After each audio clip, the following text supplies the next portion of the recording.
Papa Penguin himself. That's right, man. Oh, is this your studio? Yeah, it's a little chaotic. There's a a lot of things going on back there, but yeah, my little one car garage studio. I do everything in it, and it's a it's a little crowded, but I Hey. still have room for. I did want to show you this on the thing on my little Oh my yeah. homage. Yeah, is it weird that I have like a tribute to you in my studio? Oh man, No, I'm grateful. The radio station is grateful, dude. We I have seen things like that over the years. I think you shared that picture. It's flattering every single time, bud. Nah. Absolutely. Well, I appreciate your time. I just wanted to. I'm doing kind of a highlighting voices and radio profile thing, and just a little bit about your background. So you went to school at UNCW, correct? Yeah, I did. I did 2 years, maybe 2.5 years at Cape Fear, maybe three, and then transferred to UNCW as a comm studies major. Oftentimes when I've brought that up, people kind of assume I was trying to get into radio or maybe even studied it there, which really was not the case. However, I did an internship through the comm studies program with the Penguin, which proved clearly to be life-changing and invaluable. I mean, it was bar none. That class led me directly to my career. Mainly by getting my foot in the door, right? Even as an intern, I wasn't like hands-on learning how to run a radio station. I was kind of doing intern duties, which for a radio station at that time kind of meant like washing the station vehicles or alphabetizing CDs or any busy work that may need to be done. But that being said, I did kind of just through osmosis learn the culture of the Penguin specifically and what it meant to the community through the live events, kind of chatting with listeners at the time. So when they were the founders were moved on, I was kind of there in a good position to be the steward of it for a little while. Unfortunately, I guess I did a good enough job to where they kept me around. Yeah, well, I was that was going to be my question. Was like, did you just that answered my question. I thought maybe at a young age you were like, I want to be a voice on radio because you definitely have a good radio presence and voice, and that's interesting to me to know that it was just kind of maybe a possibility, but not you weren't practicing in your room when you were a kid, or not at all, man. I mean, I have fond memories of listening to the radio at a young age, middle school and high school, and sitting by there at by the cassette player at 9 o'clock recording my favorite singles or whatever, but never dreamed of going into radio. And even at the internship level, never really kind of aspired to that. I genuinely loved the Penguin and loved to be around it. So when I graduated, there wasn't a job open, and I was working at Home Depot and happened to hear an ad. I mean, on the Penguin, it was kind of calling me from afar. I heard an ad where they were hiring salespeople. So advertising on the radio works. No, so I heard that ad and I applied, and because I had my foot in the door, they gave me the interview and got a job as a sales guy there for about close to a year. Still didn't really have any affiliation with the Penguin aside from just helping to sell it along with the other stations in our cluster. And the two guys that had founded the station kind of abruptly were let go. I don't know why, but I asked if I could kind of keep the music fresh in the meantime. The owner really didn't care. I don't think they thought the Penguin was going to be around much longer. At that time, it was barely 2 years old, and it wasn't really making money, which is not uncommon for a young radio station. But we just I would say we kept it limping along quite literally. Like I had frankly, no experience running a radio station, probably no business running it. But in that gray area, Mark, I think was where the magic was made, is that I didn't know what was right or wrong. And so there wasn't any real path to go around. So we kind of followed our instincts with what was good music, what we thought was good music, and what other people were suggesting that we play. We kept our ears open to all suggestions, and it really kind of turned into this community radio station that is the Penguin today. And I mean, it was at least 3 years before I really truly felt like I wasn't just a caretaker, a temporary caretaker, but I was actually really in charge of it. Even though I was programming it, I felt like I was following the kernels of or the seeds that the original founders had left, and that was a great path to follow. But I always was just kind of like, oh, I hope they were no longer affiliated, but I was like, oh, I hope that they would approve if I had this, or I hope that they would approve if I did things like that. And finally, one day I was like, hey, this is our thing now, and it changed a little bit, but not much. And they built a great foundation, and getting on the radio, that portion of it, becoming a DJ, that was not even on my radar. It was not a passion. I was quite terrified of it. I started with an evening show, so about 7 p.m. to midnight, which is pretty basic, a regular way that a DJ would get started, kind of not in those prime hours, and just kind of honed my craft, if you will. And then eventually somebody, I think in the prime hours, moved on, and I was kind of there to fill that afternoon drive slot. But it was quite intimidating for me at first. Some people, like Kim, our morning show host, was like a duck in water, so to speak, or fish in water. It was like first day, just natural.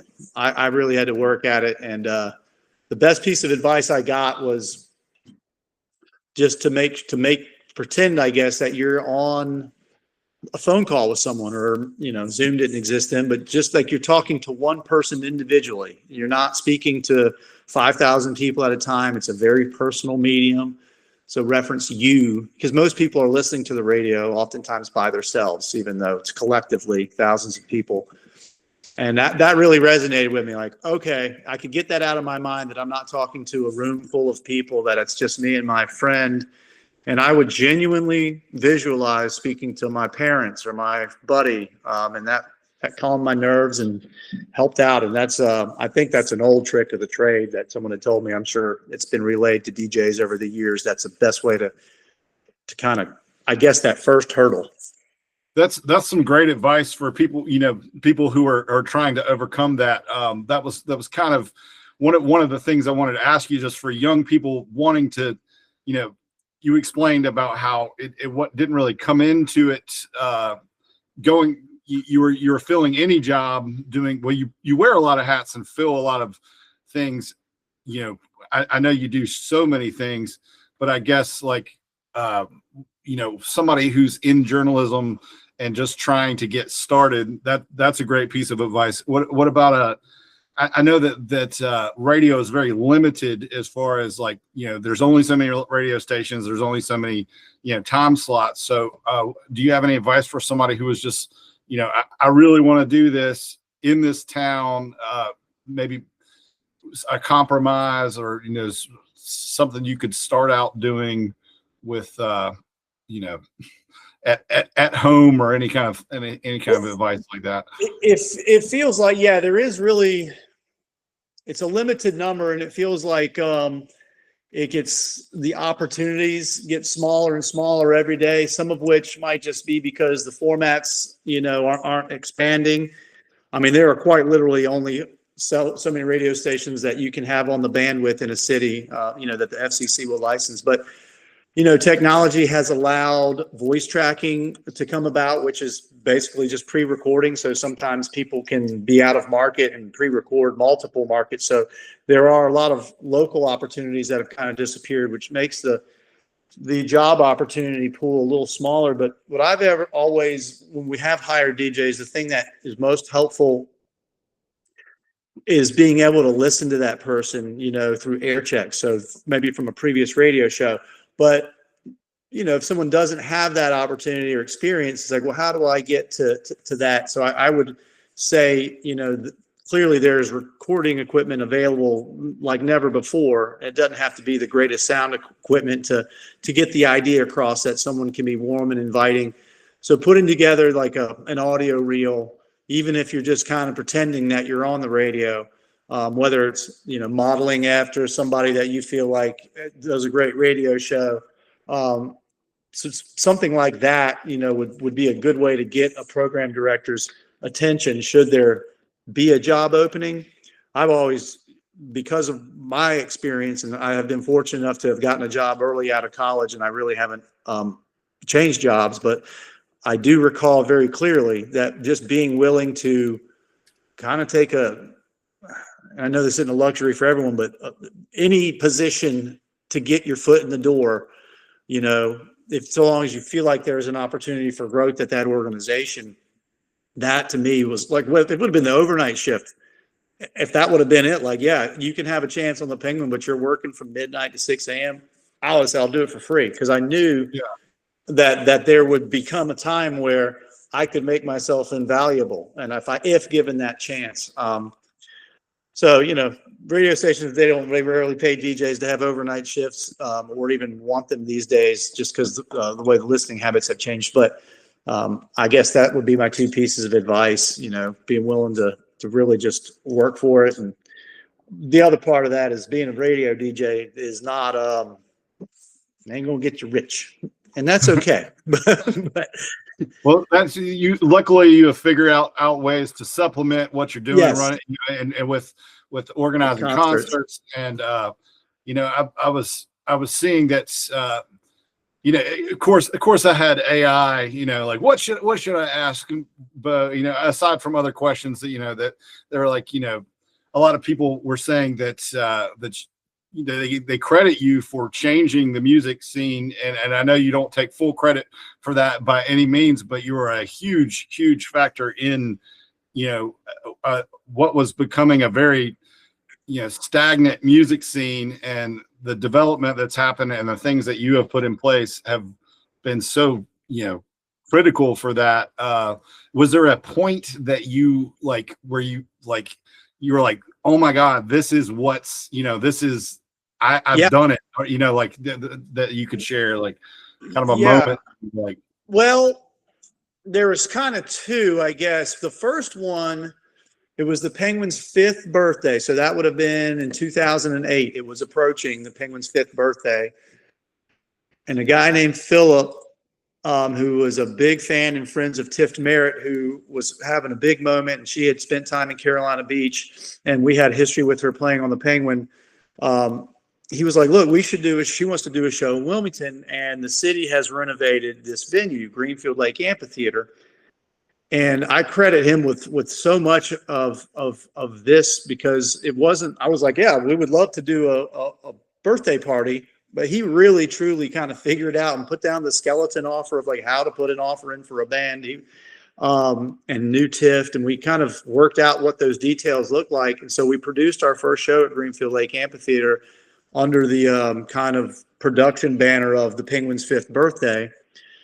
And it was a success. It sold out. There was lots of lines because it was not the Greenfield Lake Amphitheater of today, with multiple concession stands and multiple ticket takers and security. It was kind of a bootstrapped operation.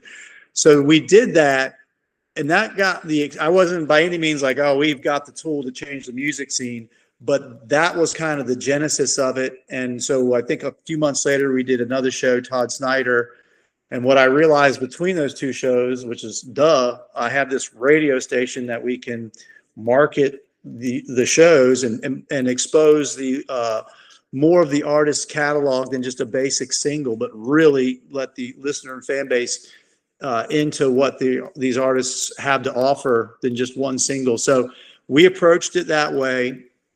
And then fast forward probably to 2010, so 2 concert seasons later, and we had 4 shows under our belt. That was kind of when I realized, like, oh, I have a concert production company. Like, literally, we need to maybe start a business on this, because prior to that, it was just kind of fly by night. Lots of intricate key players kind of came in, saw what was going on. Chris and Blair from Pipeline Events were key players in helping to organize the staffing behind it. Jenny Dubois, who's still with us and is just a whiz. And of course, the listeners and fans that were supporting it really changed it. But it was maybe a little bit born out of selfishness in that I didn't want to go to Raleigh or House of Blues to see these bands that I thought we could bring here. And thankfully, the city did a great job renovating that amphitheater. They had a fair rental agreement, and we could kind of make it work financially. Yeah, well, it's undeniably that just come so far, and so and I can see it growing and growing. I guess one of the major questions that I thought of immediately was the and you probably get asked this all the time, but the white whale. Like, is there something you've been trying to get a hold of? I have an answer in my head already, but I also could be wrong that maybe they played here and I don't even know. But you mean at Greenfield Lake or just a band? Well, just in general that you've been, because I know what it's like sometimes to reach and not, not for whatever reason not be able to. Greenfield Lake, I have several artists that I feel like this venue is absolutely perfect for them, and we have not been able to score them. They're not necessarily my favorite artist of all time, but like I would consider Ray LaMontagne a white whale because he is perfect for Greenfield Lake. I know if we get him there, he would be like, why haven't I been playing this venue ever before? He would ask his agent that. But so that's one that every year, I mean, I could show you, Mark, I have an email thread from 2016. Every year I respond to the same thread, and it's like, hey, you want to play, to his agent? No, not this year, or it's all full, but reach out to me. It's like a gut punch when you're like in January of one year of like 2026 and you immediately get a response. It's like, maybe, summer of 2027. It's like, oh, you just crushed me in one sentence. So that is, do you mind if I let my dog outside real quick? She's right by the door. Yeah, absolutely. Put your dog on the podcast.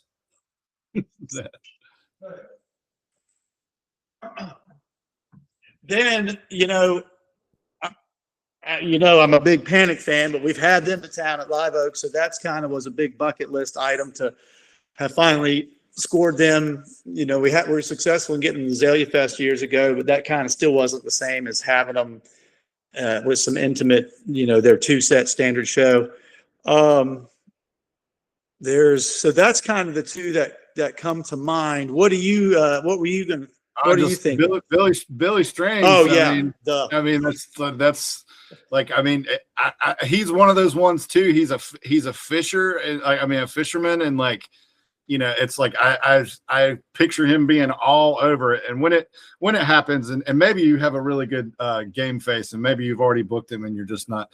I will play the role of the agent and give you the feeling that I get often, which is not this year, maybe next year. But okay. It's Billy for sure and Sturgill. Those two are two that have eluded us. I have a theory that we can't get into as to why, they haven't come down here, but I do know that they like the cities that they're playing in, whether it's Cary or it seems like Cary and Asheville are two places where they both regularly stop. I know it's a very complicated thing too with various venues and sometimes, stipulations. Well, you do this, you can't do that or whatever. Yeah. But we'll hope that one day this you'll be like Ahab in his. It is not for lack of trying. I can tell you that. It is not for lack of trying, and I do believe we will succeed eventually. The late Charlie Maltzby, I think, was credited at least putting this in my purview on the radar, but he might have gotten it from somewhere else. Which is, but I'm a firm believer. If you don't get him on the way up, you'll get him on the way down. For our specific size venue. Clearly there are artists that transcend that and they don't come back down. But there are lots of artists where you're like, well, you've seen it happen over the years where it's one of those bands where it's like, oh, I can't believe that band is playing Greenfield Lake. They seem like Modest Mouse. they're not by any means on the way down, but they are a band that we would describe as an overplay at Greenfield Lake. Flaming Lips last year or whatever year, that was an overplay. Willie Nelson when he played. So there's one that we're getting ready to announce Monday. That's certainly an overplay. And those are the ones that really they fuel me. Like I feel like a kid in a candy store every time a show like that confirms. It's like a high like none other. It's just so exciting to work for something, get it, and then the anticipation of sharing it with everybody and then watching it go on sale and sell out so quick. That's really cool. Well, we appreciate, as musicians and music lovers, we appreciate all that you do for that. One personal thank you was for I've been a fan of Cat Empire for a really long time, and just actually heard them on the Penguin and did a lot of just deep diving on some of their stuff, and I was just absolutely blown away at their show and hoping that they can make it back sometime too. I hope so. They're from Australia, as you know, and it's rare that they come over here. But that was such an incredibly refreshing and uplifting show, spiritual almost, but not in a religious way. Just like a soul cleansing, good vibe, good messaging, and phenomenal music. Obviously not that many people know who they are. So the challenge was trying to get that venue filled up. But I was just thinking the whole time, if the community will come out to see these guys, they'll be one of whomever's favorite band, even if they never heard of them, because they are that good and they're so fun. They absolutely the way they did the second line coming out and all that, and, there was something really magic in the air, and I got to watch it with some bandmates. So it's always good when you're like, get to have that, like, this is what I'm talking about, like just pointing up, at the stage, like that chemistry. Yep. We need more of that, like you get inspired, and that was a night to remember. Australia, they do it. I don't know, between them, John Butler, Dope Lemon. There's another Surprise Chef. Have you heard of Surprise Chef? No, I'll have to look at them. Check Glass them out. Beans, I think, is Australia. Oh yeah, Australia. Minor Gold is Minor Gold. I don't know if you guys ever play them, but they played at Bougie Nights, and I got to interview them with a celery puppet. And at the park, they just happen to be like close by, but they're from Australia. Do you have your puppet around? Yes, I was gonna get to a celery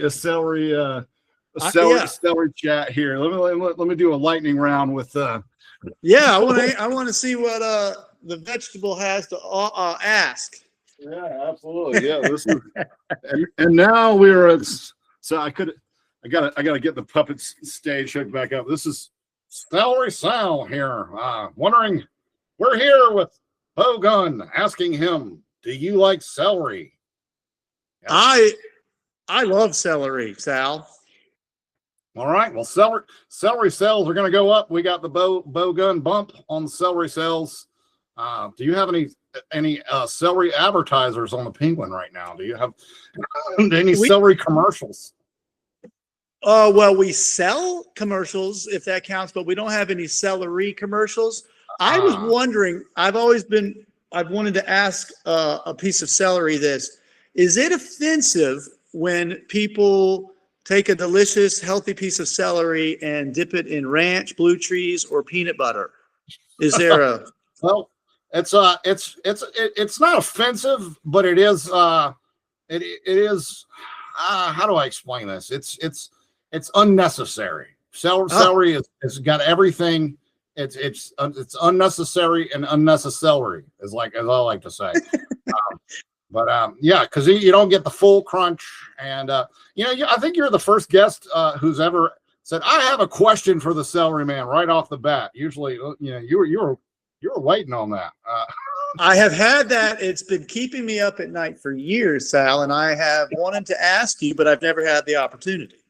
Yes, well, I'll be out and about in some of the shows in the background. So if I see you at the Greenville Lake or Live Oak, I'll come up and hang with you, and we'll and I do get asked a lot if it's offensive for people to eat celery, but I have to explain that I am a sentient celery versus the other celeries who are non-sentient celeries. They are just, nutritional. I'm not nutritional. Yes. Rather furry, if you can. That makes sense. It does. And this has been a celery. So well, that being said, you name 3 ways to eat celery other than just, which I'm very proud of you for just saying, just no condiments on the celery, just eat the celery. How if you had to pick peanut butter, blue cheese, or ranch, which or hummus, what would you what's I'm going peanut butter. I don't know that I go full ants on a log. I like the taste of peanut butter. not a raisin. And it feels like that's probably the healthiest of the maybe hummus above that, but peanut butter is my go-to. All right. Well, now that's what the people really want to know. How does Beau Gunn eat his celery? It's breaking news. Breaking news. Dun, dun, dun, dun. Well, let me get one more puppet here. We're freestyling here. We got. Oh, this will be. I had another one in mind, and then this one caught. This is good old Willie Watermelon. Oh, what up, Willie? Yes, you may recognize me from the times I came down here. But well, actually, I'm a parody. I'm not the real thing. But I just wanted to see if you approved of Willie Watermelon.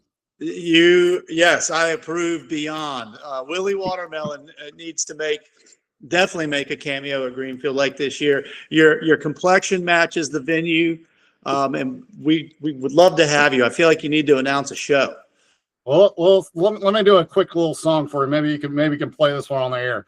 You were always on my mind. Yeah. Blueberries crying in the rain. I'm on. All right.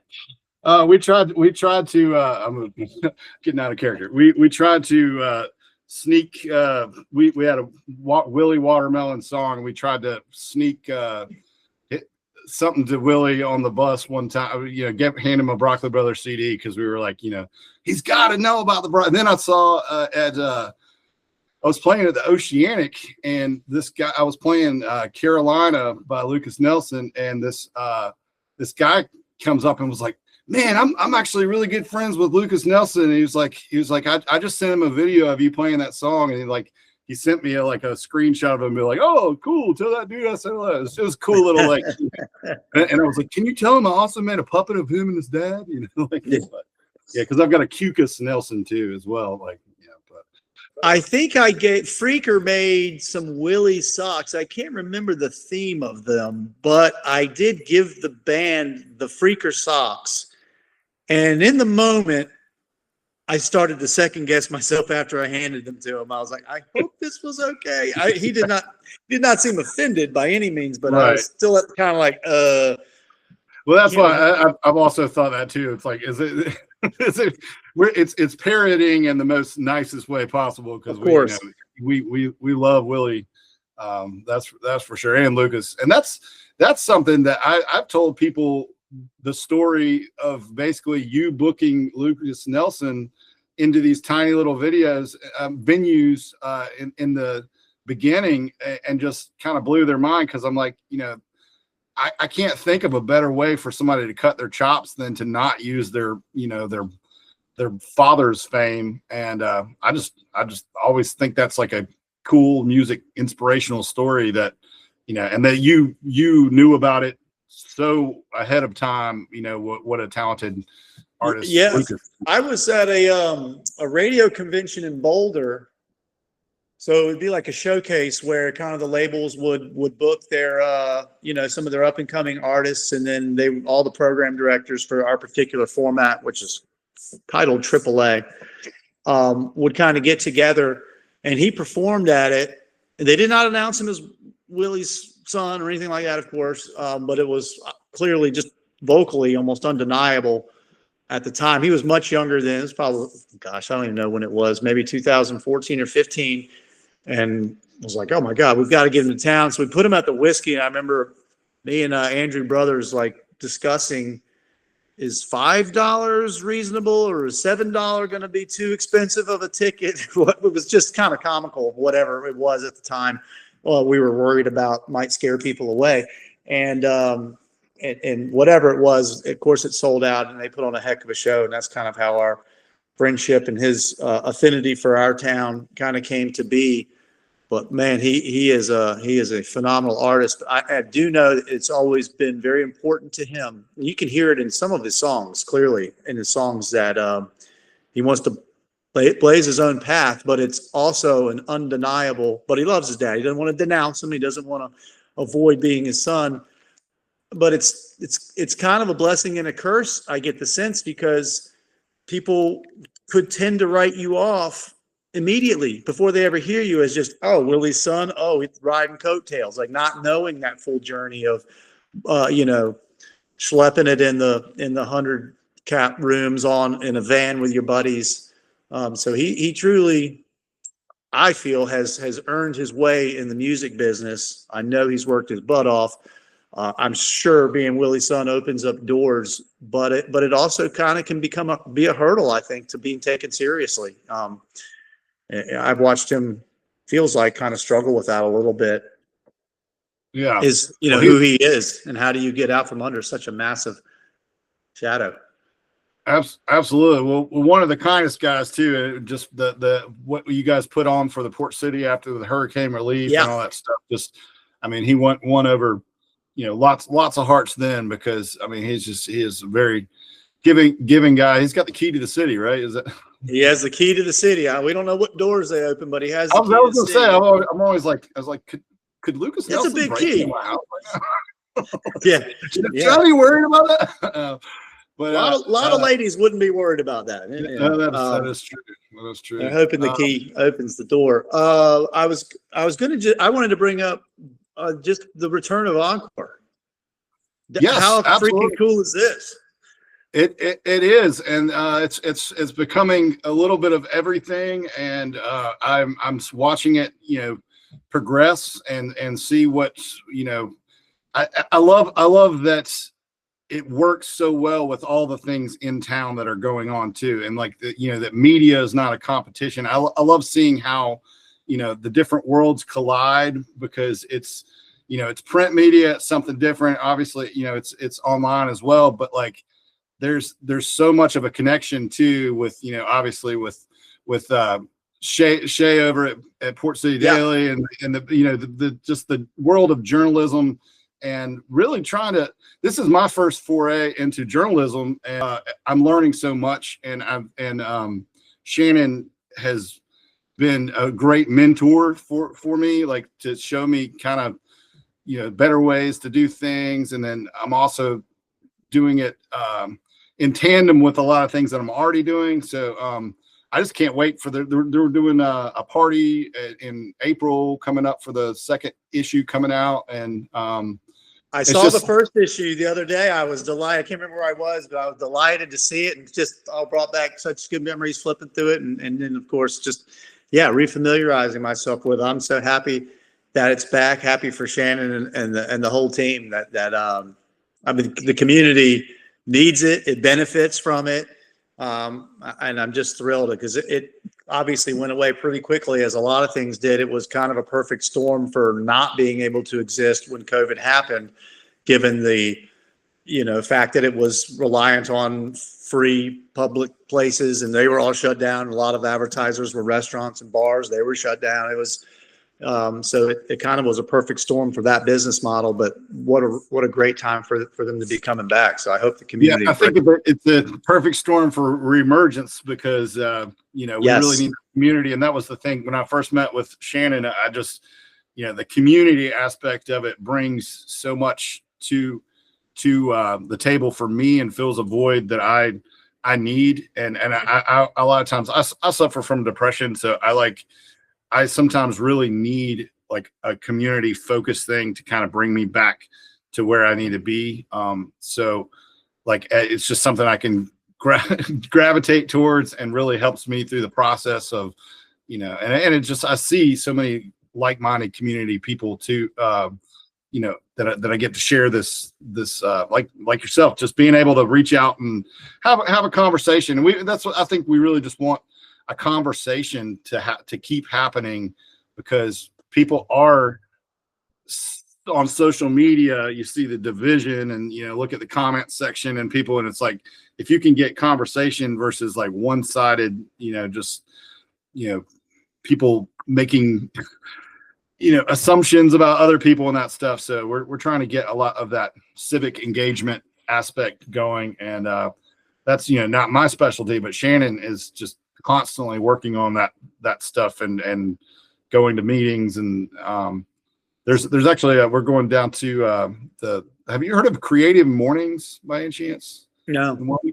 It's a group. I didn't know about it, but my friend Delia Stanley told me, I saw one of her posts, and it's just, they have like community speakers, and tomorrow's speaker is like just a lot involved with like the North Side Food Project, food co-op, and just a lot of really cool things. So I'm excited to do that as well. Maybe they'll have you as a guest speaker sometime. Make-A-Wish has been something that I have fallen into for the last couple of years, and it's just in terms of just advocation and for people who might be going through something that is unfair or not expected in their life. That's something that has really fulfilled a special place in my heart. Yeah, and you had I'm trying to think, you had it for a while. You had a music thing going on too, another foundation. Was it Chords for? Yeah, Chords for a Cause. Well, I knew you're always plugging other things on the air, and Yeah. I was I know there's a lot of community mindedness in the Penguin community. Just I was actually I was hiking with my friend Nicole, and I was saying I was going to interview, and she was saying that from time to time y'all give me shout outs about things or whatever, and then like I'm not even aware of some of the things that it just it felt good. I was just to when I put my mindset forward, it's good to see other people that propel us forward, and you've helped out with the broccoli bash, giving some airtime to that and all that stuff, and we just we got to pool our resources and yeah. The Penguin is it is a community station. It's obviously a commercial station, so we do rely on sponsors to make it go, but if we lose that identity of being local, then we might as well not be here at all. So that's kind of from day one. And that was something that Mark and Jerry, the people who founded it, really instilled in the fabric of the Penguin, and something that I mentioned earlier that I kind of learned just through osmosis being around them during that internship, was that this is a local community radio station. It's not a nonprofit, but it is and has to be community driven and first. So that's kind of what we try to still abide by. Yeah, and you do a great job of it. And thank you. I guess one of the last things, just if you have anything you want to plug or anything special. I know you said you're making an announcement on Monday. I did see that you shared the Jerry Joseph show over at Live Attack. I love seeing that tiny house show that you're doing. Yeah. Well, we do the Tiny House series. Season 3 is coming up, and it's not open to the public yet. We're kind of trying to figure out a way if we can sell tickets and still have these, but we've basically been capitalizing on artists that are already in town, either playing at Greenfield, Live Oak, Wilson Center, et cetera. And we're doing small acoustic-ish performances there at Ted's, usually during the day. Our partner Tony from Hendy Street does a wonderful job capturing them on film, and audio is done by Trent at Hourglass, who also owns Live at Ted. So it's a wonderful partnership, and where they mainly exist, of course, is in the social realm, on Instagram, TikTok, and then on YouTube. And then we just kind of let out little snippets of the interviews. Eventually we release the full interview to the public, but yeah, give us a follow there, Tiny House Concert Series, on any of those things that I just mentioned. That's kind of a new endeavor, and we hope it takes off and becomes something that's valuable to where artists are seeking us out to want to play. Absolutely. Well, can't wait to hear all the upcoming things as you announce it, the concert season. I know that you can find a lot of those announcements on the Penguin site and also on your social medias and all that stuff. Mhm. But we can't wait to share just a little, profile about, one of the most iconic radio guys there is in town here. And I am grateful for the spotlight, grateful for the support, and long live Encore. We're looking forward to partnering back up in a big way. I owe Shannon a call because I do want to make sure that, one of the things we used to do is, I can't remember exactly what it was, but we would have a little segment that highlighted upcoming shows and also, new music that was out, et cetera. So the landscape has changed a little bit from then to now, but I want to definitely figure out a way we can synergize and lift each other up. Absolutely. That was basically the whole sentiment was let's collab on something. And I'll send you some ideas at some point too. I got some ideas brewing on ways that we could maybe do that, team up and help a nonprofit. And Encore is a nonprofit. So yeah, that's right. That's right. That's a cool key component. Well, thank you, Mark. Absolutely. Thank you for your time, and hope you have a good rest of your week and happy weekend. All right, cheers. You knocked it out of the park, man. Thank you, brother. Thank you. Bye, Sal. Bye, Willie. He's in the fridge. All right, good. See ya.